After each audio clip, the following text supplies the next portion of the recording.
کا سر دوسروں کے سامنے جھکنے کے لیے نہیں بلکہ ساری کائنات انسان کے لیے۔ سخر لکم ما فی السماوات والارض، تمہارے لیے آسمان و زمینوں کی تمام چیزیں تمہاری ڈیوٹی کے لیے بنائی گئی۔ فرشتے بھی تمہاری ڈیوٹی کے لیے ہیں، تمہارے سارے انتظامات، تمہاری حفاظت کا کام فرشتے کرتے ہیں، تمہارے نام اعمال کے لکھنے کا کام فرشتے کرتے ہیں۔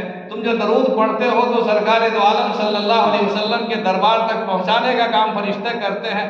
فرشتوں کی ڈیوٹیاں ہیں، کوئی بارش برساتا ہے تمہارے لیے، کوئی ہواؤں کو چلاتا ہے، کوئی سور پھونکنے پر مامور ہے، کوئی موت دینے پر مامور ہے، کوئی روح نکالنے پر مامور ہے۔